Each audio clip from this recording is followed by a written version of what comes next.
Hi, everybody. Hi, everybody. Hi, welcome back to TVI 194.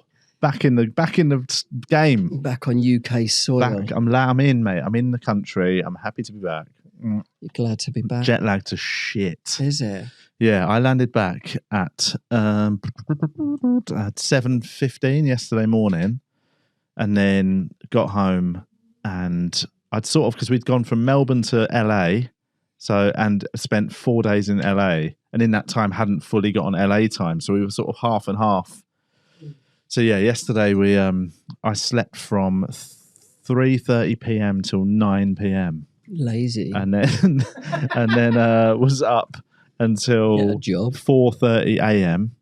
Went to sleep, woke up at 7 a.m.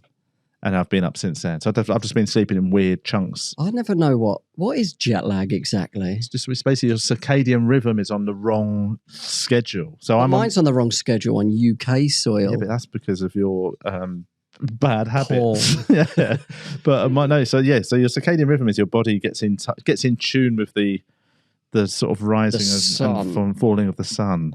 I said that more poetically than I meant. Well, it's just you just get on daylight, you know what I mean, and then so your body works around that. That's when your hormonal system kicks in and stuff. Yeah, I know, but that's because you've got bad habits. So I won't get jet lag, will I? Well, you would. You just get it differently. Yeah, you get on the wrong schedule there. So yeah. So I'm on Australia time. Yeah. So basically it takes about, and normally I do it quickly. When you've got a toddler, man, you can't tell a toddler, right, we're going to stay up all day now because it's the circadian rhythm. Yeah. They're like, okay, just Daddy. Chaos, man. So it's the circadian rhythm, okay, Daddy. But yeah, so I'm a bit weird, but it's good, man. It's good to be back in the studio. I was meant to do an episode in LA. I told you off. I didn't. I think I did actually mention it in the WhatsApp group, didn't I? Drugs. I didn't get hooked on drugs. It's just in LA. Sucking the plan was dick for mushrooms and Skid Row. The plan was me and Chris Martin were going to do one in LA, and then instead we ate chocolate bars. What do you move that for? Just because I don't want to knock it over your lap. So the plan was do a podcast, and instead You say 8 chocolates like it's... Mate, we ate... Like you're Willy Wonka. This is so funny. So like a couple of days before I got to LA, Chris told me he was in an Uber, and have you ever been to LA? No. It's chaos. Like, it's great. Yeah. But what I mean is it's just people are just crazy, man. Everything is so much more loud. Everyone does crazy things bigger than they do here. The sort of, they've got less inhibitions. I feel like, yeah. So he got in an Uber and he sat in the back, and on the back of the driver's seat, it just said, "Ask me about mushrooms." He had a sign on the back of his driver's seat. Are they legal there then? I don't know, because it's an Uber driver. It can't be not legal, can it? Because weed's legal, and I presumed it was sort of, now it's mushrooms probably are. I don't know. But so he said to the driver, like, what's with the mushroom sign? And the guy went, he said, "You're under arrest." It was entrapment. Ask me about mushrooms. Just a cuff just clicked on his wrist. But so Chris asked him, and the guy went, "I make my own magic mushroom chocolate." And Chris thought, this guy's a nutter, mate. Yeah, you got to lick it off my dick. And he showed it to Chris, and it was like a proper bar of dark chocolate with mushrooms sort of and different flavours in it. Dark chocolate's healthy as well. It's and got iron. And Chris said, "How much is it for a bar?" And I think the guy went like $40. And Chris went, "How much for 2?" And he goes, "I'll give you 2 for 60. And Chris just went, "How much for 7?" Well, he went, "How much for 4?" And the guy went, "I'll tell you what, I'll give you 4 for $100. And Chris just paid him for it and bought them. And he said, "How many mushrooms are in it?" And the guy went, 4 grams in each bar. That's a lot. That's a lot of mushrooms, man. But I assumed because they cooked or cooked into the mushrooms. Yeah. They weren't just chunks of mushroom in it, you know what I mean? Yeah. So I assumed that they must lose some potency. He might be exaggerating. Well, so I thought it was bullshit. Chris was telling me, I was like, "Mate, you've been had, mate. The geezer's just sold you 4 bars of chocolate. He's put a sticker on the top. Some portobello mushrooms. Yeah. Or nothing. I thought he just bought chocolate bars. Yeah. Because they looked perfect. Yeah. But they'd had his own labels on it. So I was like, "Mate, you've been done." He's bought 4 bars of cheap dark chocolate, and he's made some moody labels on it and written mushrooms. He should have written on it, "Ask me about Ubers." If I'm such a good drug dealer, ask me why I'm driving Ubers.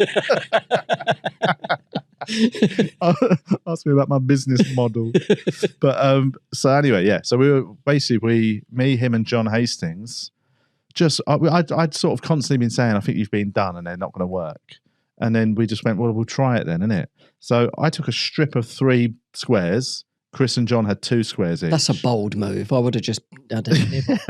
I'd have pretended to have it and see how everyone else is. No, man. So we took it and then went for a beer, and I swear to God, and cried for 45 minutes in. We just got the giggles, man. Like proper mushroom giggles. Are funny. We were sat in a bar, just like fucking idiots, man, embarrassing ourselves, crying, laughing at every dumb thing that was happening. For about 2 hours, we were just giggling idiots, man. They were wicked. What, and how long did they last? I reckon we were in the sort of that giggle, just fucking being idiots, like for about 90 minutes. Fucking hell. Yeah, felt like about 25 years. Things just last long on me. Like when we did 2 grams each years ago, didn't we? And 12 hours later, I was still a little bit not completely all right. You know what I mean? That's like my mate Rich. He always is. Whenever we used to do like acid trips, like I'd be, acid lasts ages, but like normally about 6 hours in, I was sort of I was getting back to normal and getting in the clear. And then he'd just go right through the night. He just couldn't sleep for about 2 days. Yeah. Some people, sometimes it's just sort of metabolism, isn't it? Lightweights, innit? It's just a pussy up. But yes, so that sort of paid to the idea. I sent you of a us doing message when you were on mushrooms, did I, about something? Yeah, what was it? You sent me a message about something. Oh, someone messaged Patron asking about your show. Oh, yeah. Somebody has asked if they can get a ticket to my Edinburgh show. And I said, yes, you can. The tickets are now available, just gone on sale this week, but I said I'd sort out certain patrons free a little cheeky comp, mate, if you're in Edinburgh. And a free beer. Don't start adding more shit. Box of ask him about mushrooms. Matt, I swear, because he had 4 bars. Part of me, like, if I was traveling on my own without my wife and child, I think I would have just brought a bar back with me. Selling them. No, but I would have brought, because they ain't going to search your bag for a bar of chocolate. You know what I mean? You ain't getting done at customs for that. The consequences are too high, man. Well, that's because I was traveling with Hannah and Twilight. I was on the way back. I don't want them getting banged up. I got pulled over at Heathrow after Dubai, after the luggage thing. Oh, I've never ever been pulled in at that bit. It just, because I got some dye, like hair dye in Dubai. That's just to touch my beard up. Shit. But it went so dark. Oh, man. Like it was said like light brown and it went really dark. You look like you're in disguise. Yeah, I looked like weird. I looked weird, man. Oh, man. And Esther left me at the luggage carousel rudely. And then as I was walking out, you're right out of the airport virtually. Yeah. The big security guard just pulled me over. Really? Just went through my bag. What did you have anything like that he asked about? Nah, nothing. What did I have? No, I had 200 cigarettes for someone. Okay. But I'm allowed that. Yeah. I wouldn't have been too worried about having a bar of chocolate in my bag with mushrooms in it. I don't know, man. You'd be fine, mate. What, you think sniffer dogs are trained to sniff out mushrooms?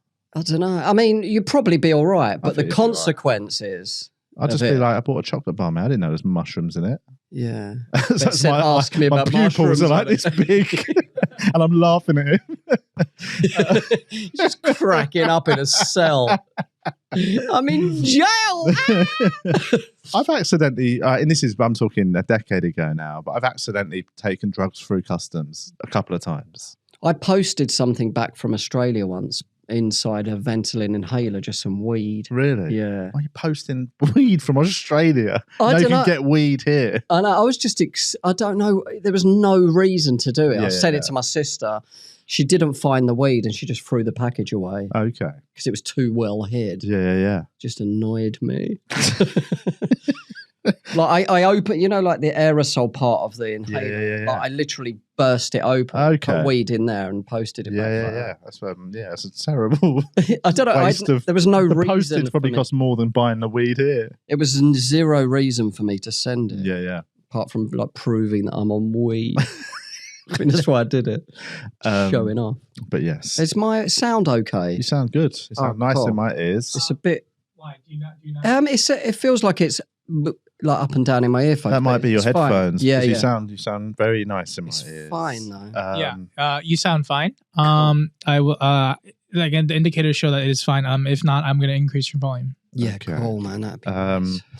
But yeah, so that was why I haven't. That basically, the long and short of it is that's why I didn't do the episode in LA that we'd planned because we did mushrooms, and then the next day we were tired. Drugs got in the way. Drugs, mate. We were on drugs, like cool dudes. Was it nice though? Oh, mate, it was lovely. We had such a laugh, and like it's nice laughing. It's healing. Just laughing your head off at dumb things. The funniest thing as well is about an hour in, we were just giggling, sitting there all tired from laughing.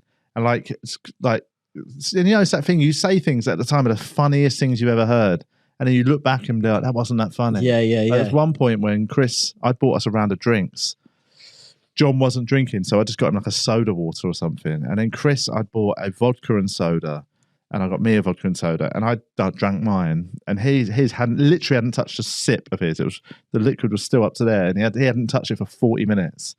And I just went, do you want another one? Like that. And that just set us off into this massive laugh of because at the time, you offering somebody a drink when they haven't taken a sip. Or when you're on mushrooms is like the funniest thing you can say. Yeah. But we were all giggling like that. I can see how that's funny though. It is a funny thing, especially on mushrooms, man. Like. But then London Hughes just walked past. You know London? Yeah. I've met her once, I think. Yeah. She's now in she's in LA doing great. But so it's the worst thing is when you're on mushrooms as a group and you're all giggling, you're in your own little cell.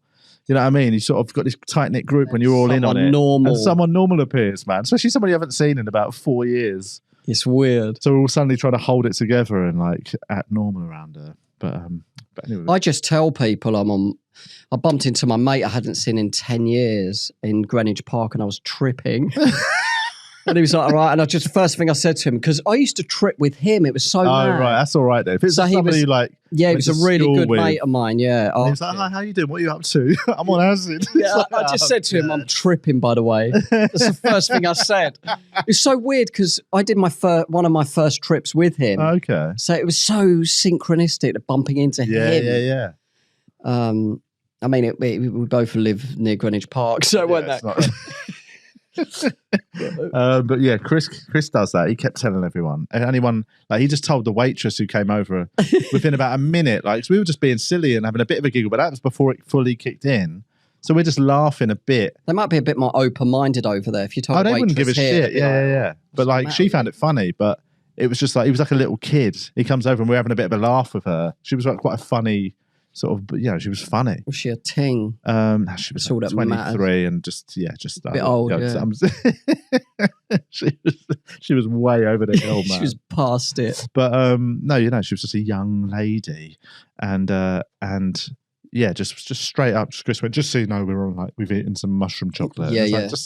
I think it's better to let them know though, in case, because sometimes when you're laughing, people think you're laughing at them. Yeah. She found it funny, man. She ended up joining us after our shift for a drink. Is it? That's how much she was enjoying our silly business, silly laughing. She was sitting with her friends, and then she came over and just went just for a chat for about that's nice 40 minutes. It's confident Americans, isn't it? She was so confident. They are. Yeah, Americans are just the most uber confident people. I do like it there, but it's one of them things where I've been there twice now and I love it, but the constant thought is I don't know how anyone lives here. Yeah, was it too much? Too much, man. It's stressful. Everyone has to drive everywhere. Have you been? So my background is I'm Korean, but I lived in America for a long time. Oh, really? So that's why I have an American. You introduced Sang last time? Were you introduced to the podcast listeners on the last episode? I believe. Yeah. Yes. So you're back, and it's the first time we've met. So where did you live in America? I lived in Florida and Chicago. Wow. So two very, very vastly different places. What's Florida like? It's just mayhem, God. Is it? Weatherspoons. Florida seems to be the place that is the butt of the jokes of America. Literally. So Florida it's where people go to retire because it doesn't snow there and the weather's nice all year round. Right. Pretty much. And there's beaches there and it's really nice theme parks and all that. Yeah. So what that does is there's not a lot of brain. It's a brain drawn. There aren't that many. When I was there in the early 2000s. I wouldn't even call it racism. It was just ignorance. People Right. like, what's Korea? Like yeah. It's so dumb. It's not even racist. One of my people would say, "Where's Korea?" Yeah, like what is Korea? Yeah. They would ask the classic, "Are you North or South Korean?" And I'd be like, "Hey man, you teach history at my school, so you should probably know this." And one of my jokes is like talking about how I got bullied by white kids and black kids, and like they would like one kid would be like, "Yo, saying how you blink, bro?" Like that's like one of the things that they would genuinely in America. Yeah. They'd be like, "Dude, like you got no eyelid, bro." Like that's one of the jokes that it's hilarious to look back at it now, but and that's how what did it was. You feel at the time? Were you hurt? Yeah, I was like, yeah, like they would. I'd be like, they would just be like, you just get racist back. Yeah, no. Here's what I did. They would just be like, "Hey, Chinese boy," and I'd be like, "Hey, you stupid African," and they're like, "Ooh, he racist." I'm like, "Wait a minute, you can't. It doesn't go one way." And they were so mean to me. And now everyone's woke, so I hate that shit. Don't be racist to white people in front of us. You didn't say anything to them, did you? No, but you guys are British. You guys don't trigger Carl. You guys are British, so different story. But yes, Americans are very arrogant, very stupid. They're really.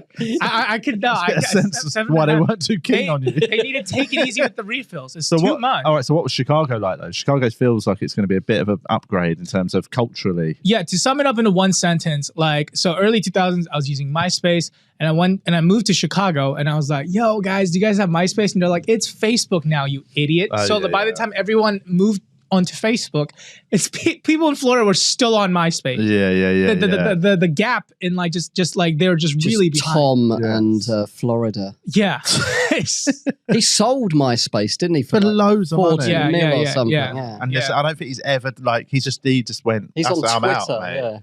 Yeah. But I don't think he like set up another one. You know, like what's his name who owned Twitter? I mean, whoever bought MySpace though, wasn't worth it, was it? No, that's a waste of money, man. Yeah, but surely I think aren't they all a waste of money? Like in the terms of they all have a shelf life. I don't know. Facebook's doing all right though, isn't it? But I think Facebook. But I don't. You know, I suppose that's still got. But the young people aren't going on Facebook, so I do think there's a finite time on it. Yeah, do you know what I mean? Facebook and Instagram is pretty much like. It's the same company. I suppose Instagram's got much more longevity, I think, than Facebook has. Yes. Because once all the old people that use Facebook die, man, that shit's going to go to the gutter, innit? Do you remember Friends Reunited? Yeah, man, that was the original one. Yeah, it was the OG one. Just trying to find all the girls you fancied at school, innit? But swoop in while they're having a problem in their marriage. You see they're married with 2 kids that are like 5 and 6. You're like, rich pickings, man. Hey. Like fish in a barrel. Swoop in. But yeah, Prince Charming. Did you live anywhere else in America? It was just those 2 and then you got out? I went as for vacation. I visited LA, Las Vegas and everything. But like I also lived in Australia for a bit. Where in Australia did you live? Melbourne. That's where I've just been. Fuck off, mate. Yeah. So how long were you in Melbourne for? I was there as an exchange student, specifically to pursue stand-up comedy more extensively for 6 months, and I gigged in Melbourne, Sydney, and Adelaide for a bit. When was this? This was in 2019, shortly before something big happened. And right. What happened? I don't know. Cough, cough. That's cool. Yeah. How did you find doing comedy in Melbourne? It's like, obviously coming to London and places like LA and that have got, like basically the Australian comedy scene is much smaller. Yeah. Melbourne's only really got, it's got a handful of clubs. It's not like sort of London where you can, once you're in with them, you can be gigging every night. You can do 2 or 3 gigs a night and shit. Whereas like New York has that as well. Yeah. No Australian city really has that. So Sydney, you've got the Comedy Store and you've got other little satellite gigs, but it's a bit. How did you find it? Okay, so just to sum it up, Sydney was more business-based, similar to London, more democratic in that sense. Like, hey, I like you. You want to do a show? Let's figure this out. Snap, snap, snap, get it done. Melbourne's like, yeah, keep on coming, mate. I like it, but like, I don't really reckon. Like, they were, at least the time I was there. I think probably also because I was not a good I was a shit comic. Yeah, I was a hacky musical comedian, like purely just musical comedian back then. But like, I didn't have like a set, but it was. I do remember it being very clicky. I don't know. This is just my opinion. But in general, it was very, very cliquey. Just trying to go on an open mic was very difficult. Okay. Yeah. But at the same time, I understand it. I have no, ill will, and I still learned a lot. It's very interesting. The storytelling culture there is very, very, very phenomenal in Melbourne. In Sydney, it's more like quick punchlines. And the audiences reflect that as well. Because I did my show, I did a week in Adelaide, then I did a month in Melbourne, then I did a weekend in Sydney.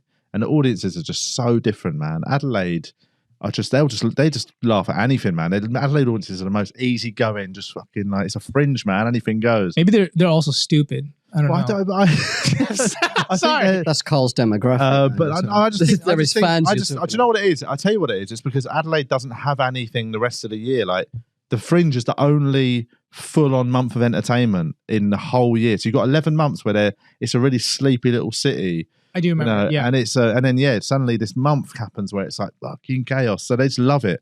Melbourne, they are so much more reserved, not in a bad way. What I mean is they like there's that cultural thing of they watch a lot of art, comedy, theatre, So they come to the shows, man, and they are watching a show. So like you'll have nights where they're just really into it. Not if I'm on stage. Oh yeah. They're watching 8 minutes of jokes. They're watching a 35-minute, hour-long show with loads of pauses to get to 35. Crowd work. Loads of questions before each joke. Oh man, I love that. The questions before a joke is such a tell that either somebody's new or they're trying to get through their time. I got into a bad habit of it when I was new, just chatting to. So who's been on a plane before? Just do the joke about the plane, man. Funny enough, I've got a bit. Go into your plane bit. What you're thinking? Yeah, it's just you see it a lot with new acts. That thing, every joke has to be qualified by asking the audience if they've done it, even if it's the most common fucking. So who's got a laptop? Give us a cheer if you're single. Oh my god, give me a cheer. Give me a cheer. If you're comparing, you can do the cheers. Yeah. But if you're doing a set, man, don't ask them to cheer for something you're about to talk about. Just tell your thing. It's horrible. And in Melbourne, you find that the better your show, is based on how much they watch it as a show. So what I mean? It's like it is. You can get away with a really good storytelling hour, and they're really appreciative of it. But then you get to Sydney straight after it, and they just want you to just fucking just make get them laugh. Off stage. No, they're just they're just got much more carefree. I don't give a fuck about a show. What did you prefer? I don't know. Well, I enjoyed all three. I think because Melbourne's longer and you get into a groove, I just naturally preferred that. Did you have any bad gigs? I had one. The opening night was really quiet. 1 month. And I had one night halfway through. It was a Saturday night that was full. But I just felt like I just didn't feel like it clicked with them as much as the other nights. So they were fine. Afterwards, I got loads of nice messages and people came up and said they liked it. But I just felt like I was. Sometimes you can read it a bit wrong, because they're not as noisy as. Well, that's it. It was one, and it was a Saturday, so I think I had the expectation they were all booing, throwing tomatoes at you. Just reading it as they're loving this, man. Look how many free tomatoes they're giving me. Really generous with the vegetables here. Must be organic. Boo. I think they're saying we love boo. We love moo. But they're all very fun. Now I did some regional gigs. I've never ever gigged there. I'd like to. You should. It's just so far. It's so far away. But shouldn't just go to London. Yes, it is quite nice this weekend. I've got gigs in just London, just tube, couple of gigs each night in town. Sweet, isn't it? And that is such a nice thing, just to be able to just nip in and out, have dinner, and then nip into town. Yeah. I like being in the West End after a gig as well, and just getting a brass, getting a massage, getting wanked off. See if I can go on first when I miss the massage parlour. No, I agree. It's nice. That's the thing. I've been away so long that I didn't even. How long were you away? 3 months? No, it was about 2 months, 3 weeks. Oh. And but it was so long that I wasn't even really. You don't miss home because it's been so long. Almost like you just get used to it. Home. Yeah, you sort of just forget about your home. But then the moment we landed yesterday on the taxi home, I was like, sun was out. was like, yeah, this is nice. And we got home, we started unpacking and sorting stuff out. And I was like, oh, it is nice to be back. This morning we went for a walk, because obviously the jet lag, we were up early. Went for a walk at 8:30 this morning. Just walking around in the sun thinking, it is good to be home. It's a nice time to come back, the weather wicked, and stuff. So apparently it was shit. Apparently the weather was really bad for like March, April. Was it like really cold and stuff? My aunt, every time I speak to my aunt, checking in on my mum and that, like she was just moaning about it. How's your mum? She's all right. I was speaking to her. Just to bring the tone down. I was having weekly calls with her via my aunt. To sort of, my mum's ill and in a home, so just to get you up to speed. Just really long. No, it's just the way Julian. How's your mum? Yeah, it does sound. Everything Julian says does sound like he wants to fuck the person he's talking about. But how's your nan? Say hi. How's your aunt? But yeah, so yeah, I chat to her on the phone, and she sounded actually like she's. Them phone chats were. I thought in that time she's going to deteriorate more than she didn't seem to deteriorate That's much good. At all. So yeah, I'll be popping in there probably later this afternoon for my first visit. It's just a bit weird. I saw you before I saw her. I think it's the best way. So what did I miss? I missed the. There's been some sad things happen while I was away. We lost a few comedians and comedy adjacent people. Good, Gareth Richards was a big one, man. It was so sad. Adam Bracestein was really sad, and yesterday Andy Smart died. It's such a, a lot of people wouldn't know. It's not like any of them were super famous or anything, but like they were all really nice. Gareth was a really good guy, man. He was so nice, and again, Andy Smart, I'd say similar in that, but from a different generation. I never knew him. Andy Smart was obviously he'd been around since the sort of.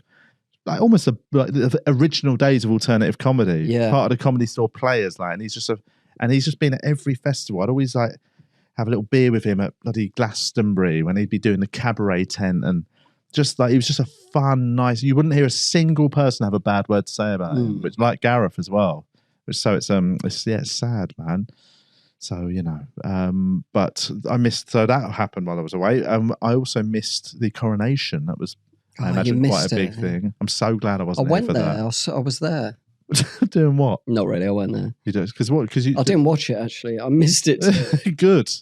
It's funny. Yeah, it was. I saw a couple of pictures. Did you? Yeah, I think they did print a few in the papers. Yeah, I think they mentioned it. So what's that? Him officially being crowned to be king? Yeah. Cool. My in-laws in Australia love him. They do. They're royalists. And luckily, on the day of the coronation, I went away to do a gig in a place called Wollongong, which is gorgeous. In Sydney? South of Sydney. It's about an hour's drive south of Sydney. It's beautiful. Like, it's really nice beaches and just cool, nice bars. Did the in-laws have the flags up and all that stuff? So basically they decorated it. So I went away for 3 days. And I was so happy to be away. So they're into it, man. They were going to watch it and have coronation chicken sandwiches and all that. Yeah. And I was like, I can't be dealing with that, mate. I want to get as far away from it as possible. Is coronation chicken named after that then? I don't know. I think that they made coronation quiche. Apparently there is certain foods that are like associated. Are you a royalist, Sang? No, I just want a passport. Yeah, whatever it takes. Because what's your what passport do you have currently? I'm South Korea. Korea. Check it? We're sure. So, and are you eligible for any other passports? Well, no. I mean, like, unless you got a visa for England, have you? Yeah, I'm on a youth mobility scheme visa. So how long does that last? That's for 2 years, but I've been here for like 7 months, so like a year and a half. So you're hiding now. And at the end of that, what are the options at the end of that 2 years? Is there options to extend it with a different visa? Deportation. Or you just have to or just hide? Free ride home. No, there's other visas like global talent visa. And one of the things is that you don't need talent to get it. So I think it could be like a potential thing. What will they do if you just outstay? They'll come. How do they measure the talent? No, you don't need talent. You just need reviews. And you need to write proof of you're doing it. Yeah. I see. That's like the No, but it's vague. That's like the American that what's that? The visa. I've forgotten the name. It's got like the 301 or whatever it is. The entertainment visa. To get it, like you've got to send them reviews. That's what you got to do. Like you've got to send them clips of you on anything you've done, reviews of anything you've got like that to prove you are legit. It's quite easy to do then, isn't it? Imagine it was all just bad reviews. No, but there's you got to go because you're shit. I've spoken to some people with Global Talent Visa and they're like, yeah, it was like a bad review, but like you got a review. And I'm like, that's just money. So but that's just money to get critics in and like just to like get everything. Yeah. So I mean, you know. Do they have to be official reviewers? How do they qualify that? Because I could review It's got to be Ben. Please review me. I have. You know what? I have star. Yeah. Shit. I have no idea. I'll give you a glowing review, man. Thank you, sir. No yeah. It's very, very like it's just very like illogical because like they're like we can't see your performance live, and I'm like, do you not know what stand-up comedy is? It's just so stupid. So I just have to figure it out, or maybe I'll just get like another working visa since I speak Korean. I'll try to get like a working job in a Korean company or something. Translator. Yeah, the thing is, I'm a little bit more comfortable in English than I am in Korean. I speak both fluently and like natively. Yeah, but it's just. Because what age were you when you left Korea? I immigrated when I was like 9, and then and I had to learn back a lot of my Korean back in the Korean mandatory military service. So it's like, Did you go back and do that? I did. Yeah. The reason I know about that is from. Do you have to kill anyone? Just because of my time. Tottenham Hotspur, so we've got a very famous Korean. Yay! And he got an exemption from it. Yeah, because they played so well at the World Cup. Basically, they did so well that he got. The Prime Minister was just like, they basically gave the team an exemption for bringing so much sort of. Why don't pride. you do that? I'm too fat, so there's no way I could like but one fun fact about it is like they would let the subs play in the last like quarter and just put it with like, hey, you don't want to do military, right? Just get in there, just run for a bit so that they don't have to do it officially. Can you tell us about military service? How long do you have to do? For me, it was about 21, so almost 2 years. Wow. Yeah. What age should you have to do? 18. You can do it until you're legally 30. So you're properly in the army for 2 years. Yeah, it's just like living on a base. Yeah. It's just like, but it's not like Saving Private Ryan. Like, yes, sir. It's not like that at all. Losing your friends along the way. there's like, Yeah, I don't think so. Carrying your currently in any active from warfare. The front line. Yeah. So there's no wars then, no. But what about training? Do you have to train a lot? So I was just like in like an army band. I was like an entertainer in the auxiliary police division. Yeah, I know. This is like what were you doing? Stand up? No, I was a beatboxer. And I know. Drop us a beat, man. Come on, I'll say.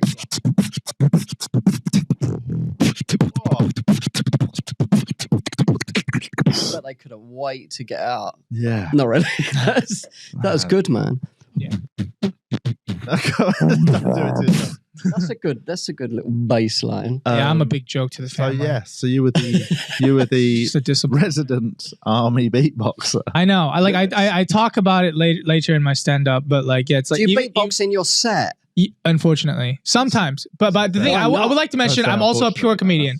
I'm a pure comedian as well. I can do pure. A lot of haters are just like, you're a fucking hack, and it's like, shut your mouth. I can do pure comedy. No one says that though. Really, you probably say that in your head. You could do anything on stage. It's not hack. It's about obviously. It's what you do with it. It just hurts my feelings. There's some amazing musical comedians, and there's amazing. Every type of comic.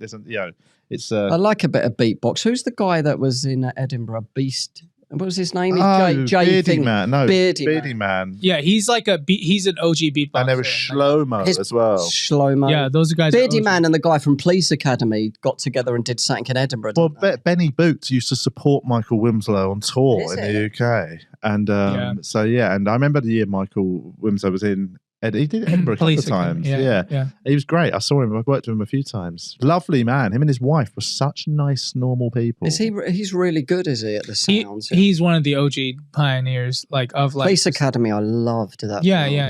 He's like one of the I guess he would be like the Richard Pryor of the beatbox scene. Because he's black. You say that. Pretty much. That's why. Yeah. Just just to get back at him with the racial joke. So, but what was I saying? Yeah, global talent visa, or if not, hopefully I can apply to another visa. Everyone just tells me to marry an English girl.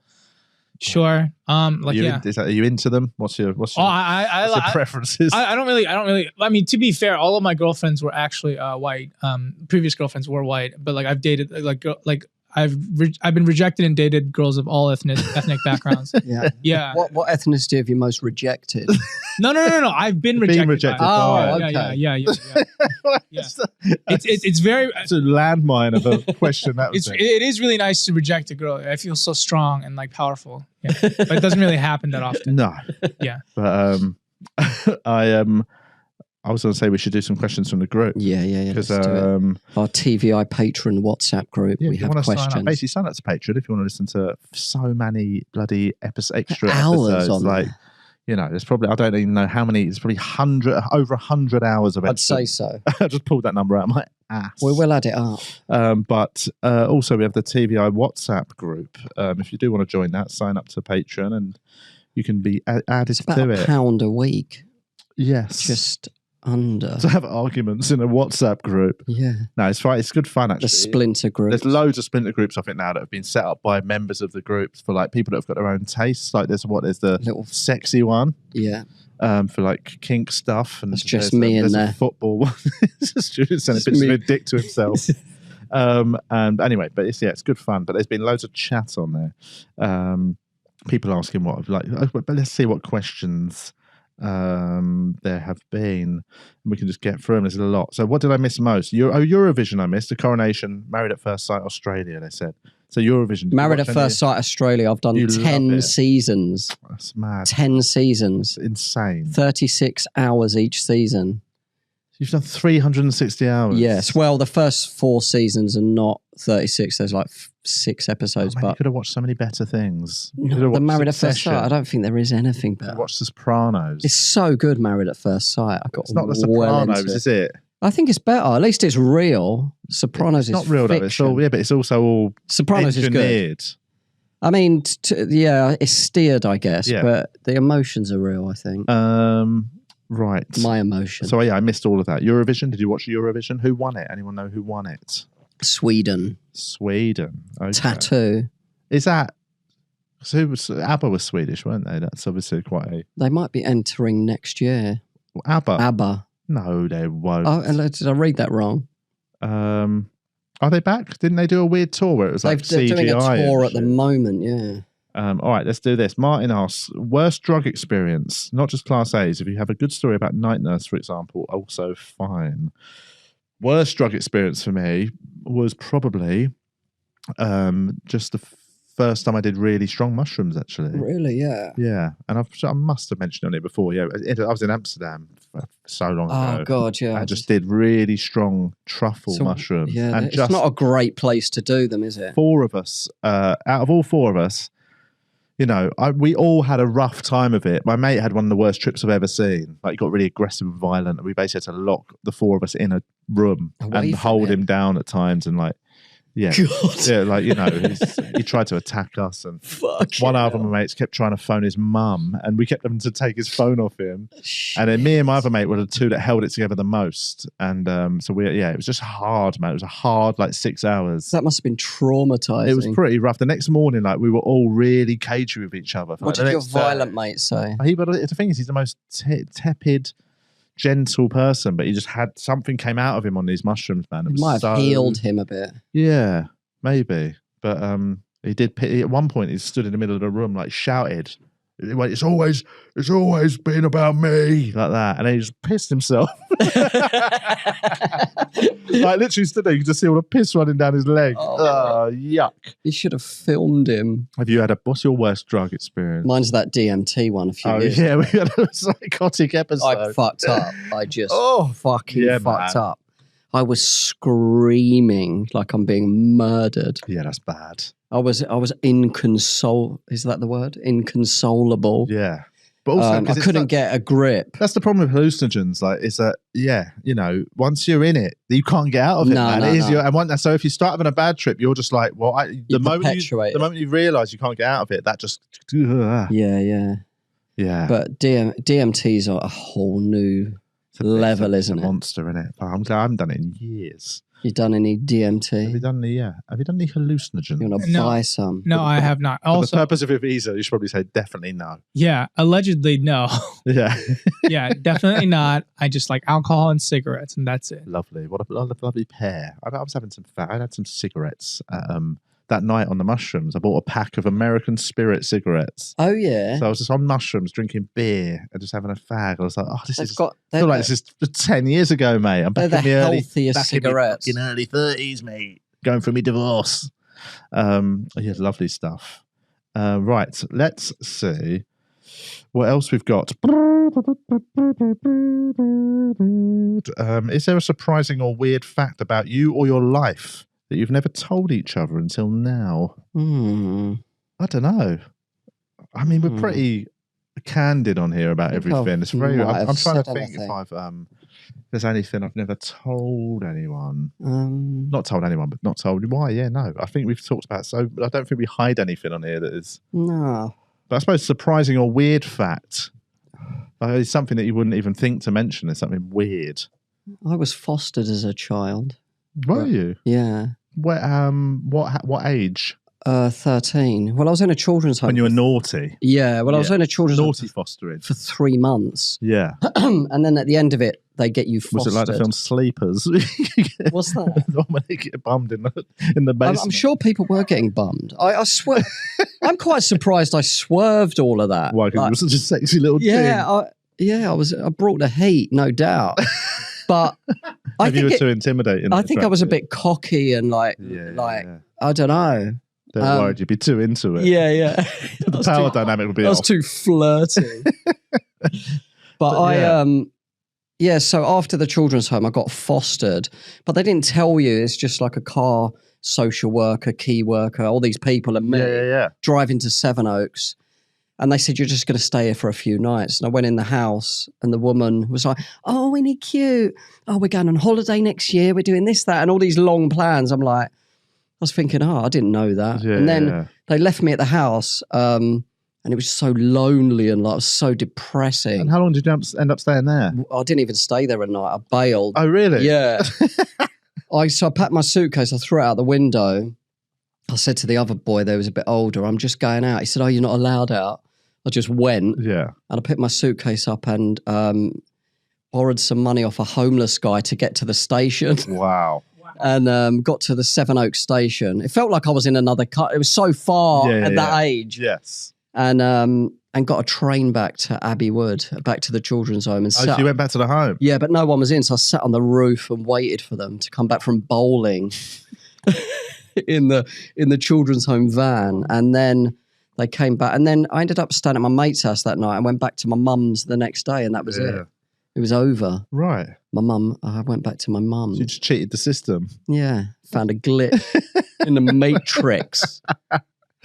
Wow. That's a great story. Apart from being quite sad initially, but borrowing the home. How much did it end? I suppose what? It was just bus. It was just bus fare to the train station. Oh yeah. The train I just bunked. Yeah, exactly. So I just got chatting to him and told him my story. And he took some. And he just gave me money for bus fare to the station. Told me which bus to get. Sorry, I just saw the response to that question underneath from Jules. Who said, have you ever weighed your balls, cock or both? I haven't. Weighed them? I haven't. No. Definitely measured it. No, I need one of them suitcase weighers. Just plop your balls on it. No, you couldn't. Well, you couldn't over limit, 23 kilograms. You couldn't really weigh your balls, could you? No, I don't think so. I mean, you could, but it's utterly pointless. What are you going to learn from weighing your balls? How much your balls weigh? But I don't care about that. But everyone, I remember, like, put it on a everyone, form. I don't care. Every guy must have measured their dick when they're in their teens. You put it on your Hinge profile. They weigh 250 grams. 3 pound of dick there. It's like a small baby. It's like a premature baby. Yeah, there we go. Let's do another question from Derek Hill. All right, this is more of a sort of technical comedy question, really.